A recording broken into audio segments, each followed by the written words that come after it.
Now, let's look at this post from the president of El Salvador, possibly the most popular leader in the world right now, Nayib Bukele. And here he calls out the prisoners sent from El Salvador to Venezuela. Some of these prisoners claim to have been terribly mistreated, but they look pretty healthy. Look at them here. Look at this guy.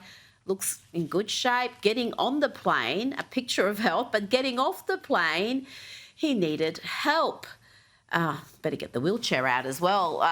Kosha, America has Trump, but South America right now has two fairly extraordinary leaders as well, Javier Milei in Argentina and Bukele in El Salvador. And what they've been able to achieve is quite astonishing. Yes, these cultures are ones that do traditionally really like the strong man, and they've revered kind of the machismo and that strong figure, even though, interestingly, they've had weak, feckless leaders for many years, like many other countries.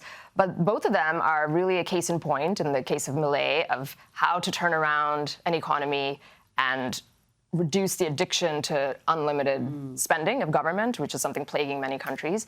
And he's done it in rapid speed. And then Bukele is a great example of how to reduce criminality, where El Salvador was the homicide capital of the world, and look at it now. So every other city and country that's plagued with similar issues can take a page out of their playbook, but they don't seem to have the political will to do so.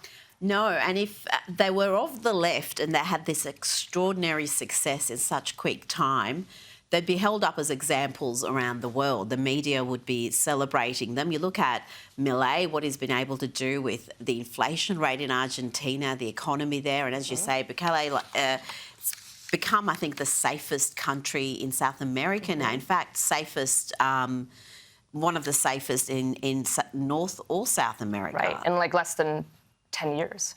Which is incredible that it can be done if you actually prosecute people and go tough on crime. Yeah, surprisingly, when you put criminals in jail, they can't commit further crimes. It's a fairly novel concept that we don't seem to be grasping here.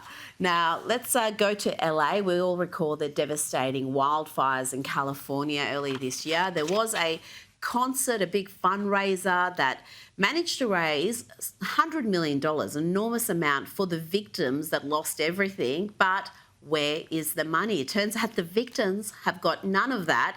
It's all going to NGOs. Here is Sue Pascoe, who investigated this story, and she's also a victim of these fires.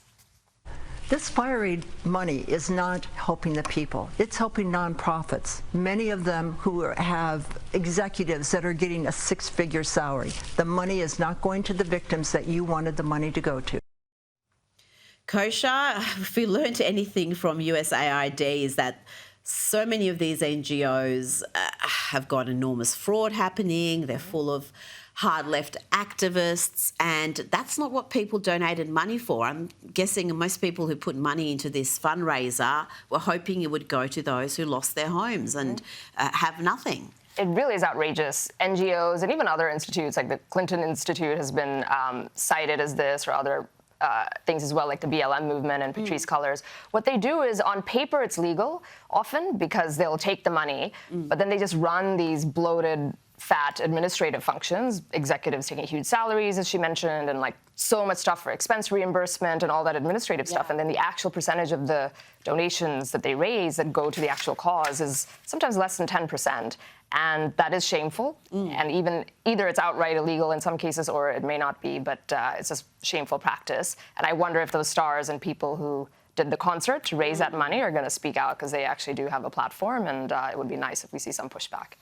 It would be good if some of those artists, and there were big names who participated in that, say something, because, yeah, there seems to be very scant coverage of the fact that there's this massive pot of money that's not actually helping who it's supposed to help. Now, let's hear from LA Mayor Karen Bass. Here she's asked about the Trump administration's impact on the border crisis. Is there anything good you think the administration has done in these 6 months at the border? Well, I will heap praise on the administration for the first 6 months in Los Angeles with the fires. If you ask me, is there anything that they have done good in terms of immigration? I don't know. I don't think so. I think that the viewpoint has been punitive, has been let's make it as miserable as possible so that these people don't come. And And whatever they're doing is certainly working at the border itself. We were down on that border, and it is dramatically different. Even the ABC, US ABC, admitting there that whatever they're doing at the border is working. But Karen Bass can't bring herself to admit that. She couldn't find one good thing about their border policy, despite the fact that we've got record low illegal immigration.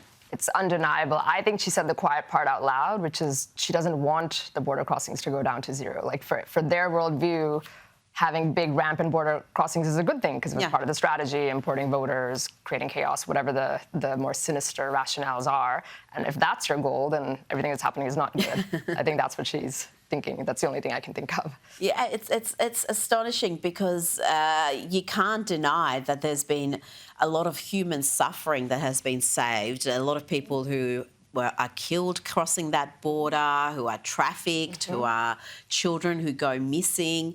I mean, the evil that's happened there in recent years has really not been fully comprehended. Yeah, and it's often underreported, the 300,000 or so children still missing that were let in under the Biden administration. So for the humanitarians out there that cry, that should be the one stat that they should be pointing to, and they don't. Absolutely. Kosha Gada, thank you so much. Pleasure.